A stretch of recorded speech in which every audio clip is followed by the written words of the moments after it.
सज्जन श्रोते हो, life is a continuity with identity. The loss of that identity is death. असं एक जेकेनचं प्रसिद्ध वचन आहे. ते सराफाने व्हॉट्सअप ग्रुपवर टाकलेलं आहे. त्याचा अर्थ त्या वचनाबद्दल थोडंफार चिंतन व्हावं असं असू शकतो. असं समजून त्या वचनाच्या चिंतनाकडे वळूया. Life is a continuity with identity. The loss of that identity is death. या वचनाचा सरळ अर्थ एवढाच आहे की जीवन म्हणजे व्यक्तिमत्वाचा जन्मल्यापासून मरेपर्यंत चालणारा प्रवास. म्हणजे जीवन म्हणजे व्यक्तिमत्वाचा प्रवास. जेव्हा व्यक्तिमत्व संपतं त्या व्यक्तिमत्व संपण्यालाच मृत्यू म्हणतात. जीवन म्हणजे व्यक्तिमत्वाचा प्रवास आणि व्यक्तिमत्वाचा अंत म्हणजे मृत्यू, असा त्याचा सर्वसाधारण अर्थ आहे. परंतु the loss of that identity is death याचा एक अतिशय वेगळा अर्थ आहे. तो चिंतनाच्या ओघात पुढे येईल तेव्हा पाहू. परंतु आता स्टेप बाय स्टेप बघूया. Life is a continuity with identity म्हणताना जीवन म्हणजे व्यक्तित्वाचा प्रवाह म्हणजे जीवन. लाईफ याचा अर्थ व्यक्तित्वाचा प्रवाह म्हणजे जीवन किंवा जीवन म्हणजे व्यक्तित्वाचा प्रवाह. मात्र येथे व्यक्तित्व बहुआयामी असू शकते हे लक्षात घ्यावे. जेव्हा आपण जीवनाबद्दल बोलतो, प्रतिपादन करतो, खंडन मंडन करतो, तेव्हा ते अर्थातच अतिव्यापक तरीही सर्वसाधारण मानवी जीवनाबद्दल असते. याचे कारण आयडेंटिटी हा शब्द व्यक्तीच्या असणेपणाला उद्देशून व त्याच्या असणेपणा असलेल्या समाविष्ट असलेल्या गोष्टींबाबत असतो. म्हणून असणेपण आणि असणेपणाचा कंटेंट अशा अर्थी आयडेंटिटी हा शब्द निश्चितपणे व्यक्तीचं जे व्यक्तिमत्व असतं त्याच्यासाठीच वापरलेलं आहे. मात्र हे व्यक्तीचं व्यक्तिमत्व म्हणजे व्यक्तित्वाच्या बंदपणाबद्दल म्हणजे व्यक्तीचं जीवन आहे ते एक तऱ्हेने बंद झालेलं असतं, सीमित झालेलं असतं, चाकोरीमध्ये ते सामावलेलं असतं. म्हणून व्यक्तित्व म्हणजे जेव्हा व्यक्ती त्याच्या जीवनामध्ये कुठल्या तरी सीमानी, कुठल्या तरी स्वभाव वैशिष्ट्याने, कुठल्या तरी ग्रह, पूर्वग्रह, अतिग्रह, विग्रह याने बंधनात पडते तेव्हा त्या व्यक्तीचं व्यक्तिमत्व तयार होतं. म्हणजे जसा एखादा माणूस बघितला, त्याची वेशभूषा, त्याचं समजा उपरणं, त्याची पगडी, त्याचं बोलणं, त्याचं चालणं, वागणं, सरळ गंध लावणं, नियमित स्नान करणं असं म्हटलं की पटकन तो व्यक्ती आपणाला हा पंडित असावा असे वाटते. म्हणजे व्यक्तीच्या चालीरीती, त्याचं वागणं, त्याचं बोलणं, त्याचं दिसणं, त्याचे हावभाव आणि एकंदरीत त्याचे संस्कार, चाकोरी याच्यातून व्यक्तिमत्व तयार होतं. अशा अर्थी आयडेंटिटी ही कळत न कळत चाकोरीग्रस्तता, मग ती संस्कृतीची असो, जात पात धर्म गोत्र भेदाभेदाची असो किंवा अस्मितेची असो किंवा धर्माची असो, अशा त्याच्या वेगवेगळ्या अस्मितांनी बंदिस्त झालेलं जी गोष्ट असते त्याच्यातून व्यक्तित्व तयार होतं. म्हणून life is a continuity with identity याचा जरी अर्थ व्यक्तित्वाचा प्रवाह म्हणजे जीवन असलं तरी व्यक्तित्व हे अशा ना तशा तऱ्हेने बंदिस्त झाल्याशिवाय तयार होत नाही. म्हणून आयडेंटिटी ही एक तऱ्हेची त्या व्यक्तीच्या असण्याबद्दल तयार झालेली व्याख्या आहे हे लक्षात घ्यावं. म्हणून आयडेंटिटी म्हणजे काय तर definition of the particular person. Definition of the particular person is the particular identity of that person. म्हणून एखाद्या व्यक्तीची विशिष्ट व्याख्या आणि त्या व्याख्येतला कंटेंट यालाच त्या व्यक्तीचं व्यक्तिमत्व म्हणतो. आणि हे व्यक्तिमत्व जोपर्यंत चालू असतं, म्हणजे या व्यक्तिमत्वाचा प्रवास जोपर्यंत चालू असतो तोपर्यंत ते जीवन चालू आहे. जेव्हा व्यक्तीचं निर्वाण होतं त्या व्यक्तीवर व्यक्तित्व राहतं आणि व्यक्तीचं निर्वाण झालं म्हणजे व्यक्तिमत्व गेलं आणि जीवन संपतं, असा त्याचा सर्वसाधारण अर्थ आहे. परंतु आता या चाकोरी बद्दल बोलताना लक्षात घ्या, निसर्गात सुद्धा काही नियम प्रणाली एक शिस्त आहे, मात्र त्याला चाकोरी म्हणता येत नाही. त्याला उपजत शिस्त किंवा नॅचरल डिसिप्लिन किंवा नॅचरल मॅनेजमेंट म्हणतात. म्हणजे निसर्गामध्ये जे पशु पक्षी आहेत त्यांचा एक जीवस्य जीवनम अशा तऱ्हेनं त्यांचं वागणं असतं. एक जीव दुसऱ्या जीवाला खातो आणि आपलं उदरभरण करतो. हे नॅचरल इन्स्टिंक्ट आहे, म्हणजे त्यांच्या बरोबर आलेली गोष्ट आहे. अशा अर्थी ज्या नॅचरल इन्स्टिंक्ट आहेत त्याला निश्चितच आयडेंटिटी म्हणता येत नाही. That can be called as natural discipline किंवा नॅचरल मॅनेजमेंट. आता माणसामध्ये सुद्धा एक नॅचरल डिसिप्लिन आहे. उदाहरणार्थ माणूस म्हटला की 36 तत्वाचा देह, 2 नाकपुड्या, 1 कानाची जोडी, झाल्यानंतर 1 डोळ्याची जोडी, 2 हात, 2 पाय, अशा तऱ्हेने त्याचं जे शरीरशास्त्र आहे त्याच्यात डावीकडे हृदय, त्याच्याकडे कुठे काय आणि कसं असणार हे जे ठरलेलं आहे ते शरीरशास्त्र घेऊन जेव्हा माणूस जन्माला येतो तेव्हा ते शरीरशास्त्रानुसार त्याचं असणं हे काय आहे, दॅट इज नॅचरल डिसिप्लिन किंवा नॅचरल मॅनेजमेंट आहे. अशी नॅचरल डिसिप्लिन आणि मॅनेजमेंट माणसामध्ये पण असते आणि कीड मुंगी पशु पक्षी निसर्गामध्ये असते.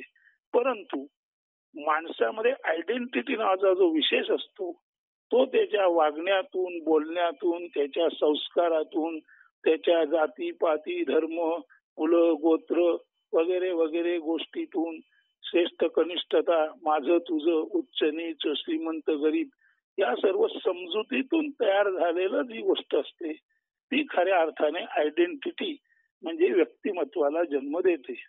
तेव्हा नैसर्गिक मांडणी व शिस्त, निसर्ग, पशु पक्षी, कीड मुंगी, सरपटणारे प्राणी व मानव यामध्ये शारीरिक पातळीला असते तेव्हा त्याला चाकोरी न म्हणता त्याला शरीर व्यवस्थापन म्हणावे. मात्र आयडेंटिटी ही स्वभाव गुणानुसारी सामाजिक मान्यता अमान्यता जशा धार्मिक, सामाजिक, सांस्कृतिक, जातीय, परंपरादी संस्कार यातून विकसित झालेली जी गोष्ट असते त्याला आयडेंटिटी म्हणतात. म्हणून प्रत्येक आयला त्याची आयडेंटिटी असते. अशी आयडेंटिटी ही नेहमीच समज, गैरसमज, ग्रह, पूर्वग्रह, अतिग्रह यानुसार बनत असते. आणि या आयडेंटिटी मध्ये सुद्धा एकदम आयडेंटिटी तयार होत नाही. साधारण 35 ते 40 वर्षापर्यंत ही या आयडेंटिटीमध्ये घटन विघटन म्हणजे काहीतरी घडतं, परत विघटित होतं, परत दुरुस्त होतं, असं होतं. आणि साधारण प्रत्येक व्यक्तीच्या 35 ते 40च्या दरम्याने त्याच्या व्यक्तिमत्वाला एक निश्चित प्रारूप म्हणजे फॉर्म तयार होतो. म्हणजे 35 ते 40च्या दरम्याने आयडेंटिटी निश्चितपणे आकारास येते आणि जन्माला आल्यापासून 35 ते 40 दरम्याने साधारण त्या आयडेंटिटीमध्ये काहीतरी मिळवलं जातं, काहीतरी काढलं जातं आणि सर्वसाधारणपणे 40 नंतर ही आयडेंटिटी एक कन्फर्म म्हणून जन्माला येते.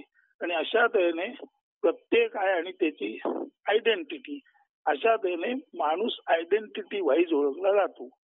आता पुढे ध्यानात घ्या, जात पात कुल गोत्र संस्कृती अस्मिता या जरी जन्मजात असल्या तरी त्या जरूर जन्मजात आहेत, पण त्या नॅचरल म्हणजे निसर्गातून आलेल्या नव्हेत. त्या जन्मजात अशा अर्थी आहेत की माझ्या वडिलांनी स्वतःला ब्राह्मण मानलं, त्याच्या वडिलांनी त्याला स्वतःला ब्राह्मण मानलं, असं परंपरेने आम्ही ब्राह्मण. अशा तऱ्हेने मानव जेव्हा आपल्या मतानुसारी परंपरेने आपली विगतवारी करतो तेव्हा जरी माझ्या जन्मावर ब्राह्मण जात आली असली तरी खरं पाहायला गेलं तर जन्मावर आलेली ब्राह्मण जात ही काही निसर्गातून आलेली नाही. ती माझ्या फोरफादर्स कडून म्हणजे मला मानव म्हणून मिळालेली जात ही माझ्याच वाडवडिलांकडून म्हणजे मानवांकडून आलेली आहे. आणि जेव्हा मानव आपणाला जे मिळतं ते तपासून न पाहता आहे तसं स्वीकारतो तेव्हाच माणूस कंडिशन होतो. म्हणून जन्मानुसारी किंवा निसर्गानुसार काय आलेला आहे, माणूस म्हटला की 2 हात, 2 पाय, 2 नाकपुड्या, डावीकडे हृदय, 2 डोळे अशा अर्थाने 36 तत्व हे नॅचरली आलेली आहेत. जशी स्वाभाविकपणे हे जे आहे पशु पक्षी कीटक आहेत त्यांची शरीर रचना, माणसाची शरीर रचना नॅचरल आहे. दुसरं काय आहे, इन्स्टिंक्ट, नॅचरल इन्स्टिंक्ट. हे नॅचरल नैसर्गिक आपल्या प्रेरणा काय आहेत, तर जगणे सर्वांना प्रिय आहे. हे कीड मुंगीपासून माणसापर्यंत आहे. दुसरी प्रेरणा काय आहे, जगण्यासाठी स्वाभाविकपणे भूक आणि तहान याची पूर्ती व्हावी लागते. ही झाडापासून कीड मुंगीपासून माणसापर्यंत निश्चित आहे. झाल्यानंतर आपल्यातून आपणच निर्माण करणे, म्हणजे आपण जे आहोत त्याच्यातून आपण निर्माण करणे, म्हणजे मानवातून मानव निर्माण होणे, झाडातून बीद्वारे झाड निर्माण होणे, पशु पक्ष्याच्या संभोगातून पशु पक्षी तयार होणे, म्हणजे सेक्स. थोडक्यात म्हणजे सेक्स झाल्यानंतर थर्स्ट अँड हंगर, तहान भूक, विषय, जीवनाबद्दलचं प्रेम आणि जीवन संरक्षित ठेवणं आणि शत्रूचा हल्ला झाला तर आपलं जीवन वाचवायचा प्रयत्न करणं. ह्या नॅचरल इन्स्टिंक्ट पशु पक्षी वनस्पती प्राणी आणि माणसं याच्यामध्ये असतात. त्यामुळे त्या व्यक्तिमत्वात येत नाही. व्यक्तिमत्वामध्ये ती गोष्ट येते की जी मानवाने तपासून न पाहता परंपरेने आलेली म्हणून मान्य केली, त्याच्यातून जे तयार होतं ते व्यक्तिमत्व. म्हणून व्यक्तिमत्व हे बऱ्याच वेळेला व्यक्तीने आपल्याकडे वाडवडिलांकडून आलेलं डोळे झाकून स्वीकारल्यामुळे बऱ्याचशा आपल्या व्यक्तिमत्वाचा भाग तयार होतो. सर्वसाधारणपणे 80-90% आपलं व्यक्तिमत्व, माझा अमुक देश, माझी अमुक जात, माझं अमुक गोत्र, माझे अमुक संस्कार, मी असा श्रेष्ठ, मी त्याच्याहून श्रेष्ठ, तो माझ्याहून कनिष्ठ, संपूर्ण समजुतीतून जी आयडेंटिटी तयार होते ती म्हणजे विशेष काही नसून एक तऱ्हेचा तो मानवाला झालेला मानसिक कर्करोग आहे. किंवा आयडेंटिटी ही एक तऱ्हेची ही आहे, बंदिस्तता आहे, चाकोरी आहे. आता गंमत बघा, अशी चाकोरी असलेली जीवन अनेक आहेत. मी जन्माला ब्राह्मण आलो म्हणून ब्राह्मण म्हणून मरणार, मी भारतीय आहे भारतीय म्हणून मरणार, मी अमुक आहे अमुक म्हणून मरणार. हे ज्यांनी ऍक्सेप्ट केलं भावनेच्या पातळीला, त्यांच्या दृष्टीने काय चाकोरीबद्ध जीवन, त्याला ते आयडेंटिटी म्हणतात. आणि चाकोरीबद्ध जीवन जगता जगता निसर्गता मृत्यू आला की आयडेंटिटी संपते. म्हणजे चाकोरीबद्ध व्यक्तिमत्वाचं मरण म्हणजे मृत्यू. अशा अर्थाने life is a continuity with identity, the loss of that identity is death. हे सर्वसाधारण माणसांसाठी आहे.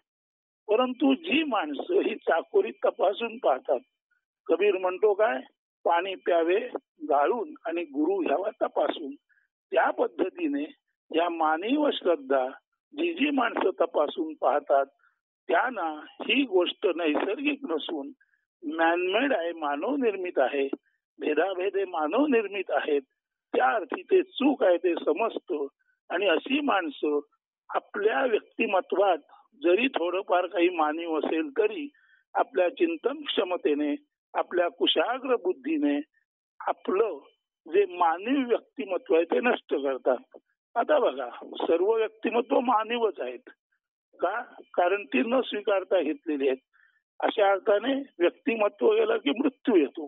परंतु ही मानवी व्यक्तिमत्व ज्यांना कळली, मानव आयडेंटिटी ज्यांना कळली, त्यांनी आपल्या आयडेंटिटीतून हा जो अत्यंत घातक भाग आहे तो वगळलेला असतो आणि ते स्वाभाविकपणे समदर्शी बनतात. ते स्वाभाविकपणे अखिल विश्व आणि आपण एकच आहोत हे समजतात. ते स्वाभाविकपणे सोहम हौसो हे समजतात. ते स्वाभाविकपणे तत्मध्ये त्वमचा लीन झालेली अशी अवस्था आहे, म्हणजे ब्रह्मामध्ये मी लीन झाल्यामुळे मी ब्रह्मच आहे असं समजतात. ते स्वाभाविकपणे आय एम द युनिव्हर्स असं समजतात. ते स्वाभाविकपणे सर्वात मी राही सर्व माझ्यातची पाही असं समजतात. अशी माणसं, आता हा स्वभाव म्हणजे काय, हा स्वभाव म्हणजे त्यांच्या तीव्र बुद्धी क्षमतेमुळे त्यांचा असा जो वेगळा भाव असतो, तो हा वेगळा त्यांच्या तीव्र बुद्धिमत्तेवर आधारित असलेला हा त्यांचा जो वेगळा स्वभाव आहे. अशा माणसांची आयडेंटिटी ही नेहमीच्या आयडेंटिटीपेक्षा वेगळी असते. खरं तर त्याने मी अमुक तमुक असं बंदिवास स्वीकारलेलाच नसतो.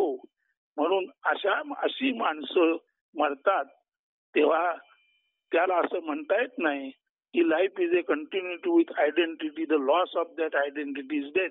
कारण अशा माणसांसाठी आयडेंटिटी अशी बंदिस्त कल्पनाच नसते. They live like the free bird. त्यामुळे the loss of that identity is death.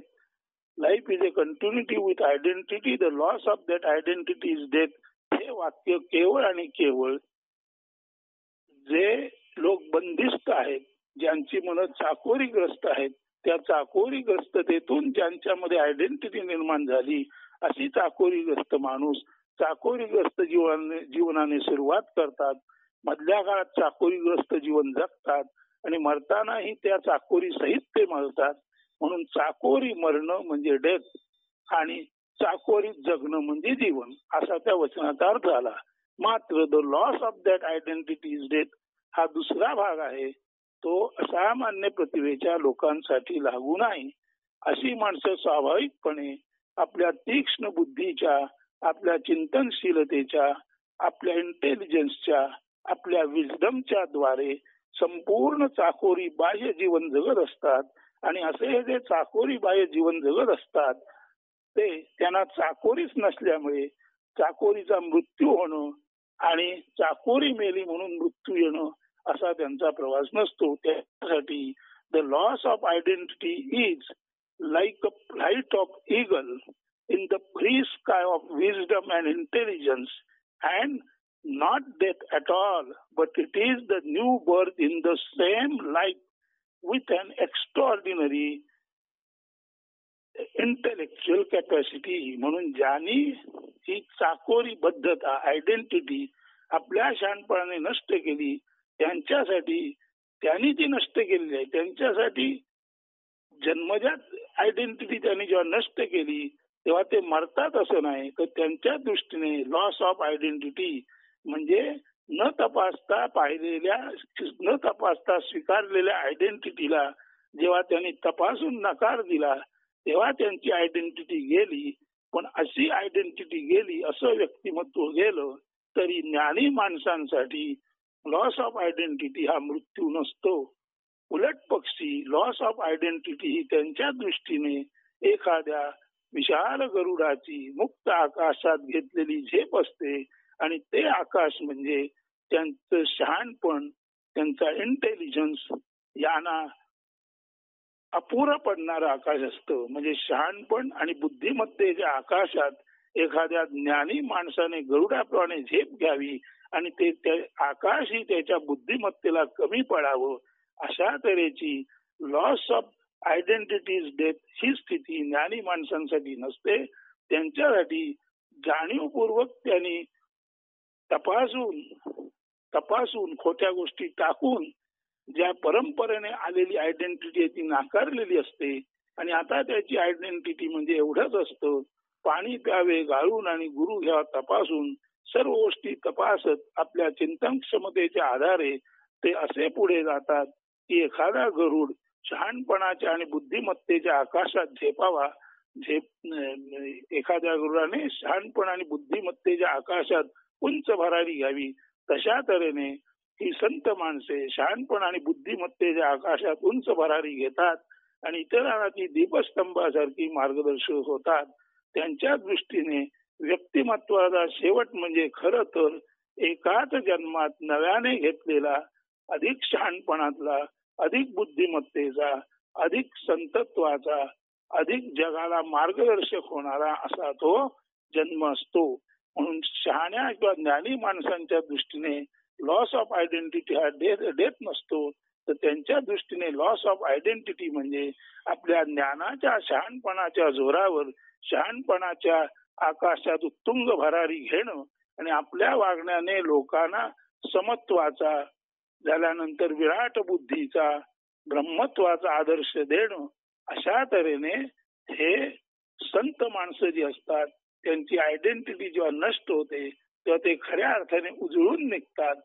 जुन्या बुरसटलेला जन्म त्यांनी चालू जन्मातच ते टाकून देतात आणि चालू जन्मातच ते नवीन शहाणपणाचा त्यांच्यामध्ये उदय होतो.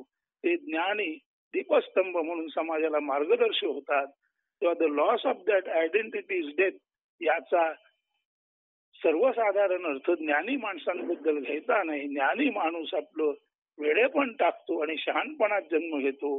जरी त्याच जन्मात असला तरी त्याच जन्मात तो 30-40व्या वर्षी आपला वेडेपणा टाकून शहाणपणात जन्म घेतो आणि पुढे 40 पासून स्वाभाविक आपला नैसर्गिकरित्या त्याचा मृत्यू येईपर्यंत तो एक अत्यंत उत्तुंग शहाण जीवन, बौद्धिक जीवन जे सर्वांना मार्गदर्शक होईल असं जीवन जगतो. हे लक्षात घ्या. आणि मग life is a continuity with identity, the loss of that identity is death. हे वाक्य सर्वसामान्यांना जसं लागू आहे तसं the loss of that identity is death हे असामान्य माणसांसाठी नाही. असामान्य माणसांसाठी loss of the identity is rebirth. Rebirth तो पुनर्जन्म आहे. याच जन्मात झालेला शहाणपणातील तो नवीन जन्म आहे असं समजून घ्या. म्हणजे त्या वाक्यात लपलेला अर्थ कळेल आणि आपल्याला काहीतरी वेगळं चिंतन केल्याचं आणि त्याच्यातून खरं समाधान प्राप्त झाल्याचं समाधान मिळेल, संतोष मिळेल असं वाटतं. आणि हे जे सरापानी वाक्य जे म्हटलेलं आहे त्याच्यावरच सध्या तरी एवढंच चिंतन आहे.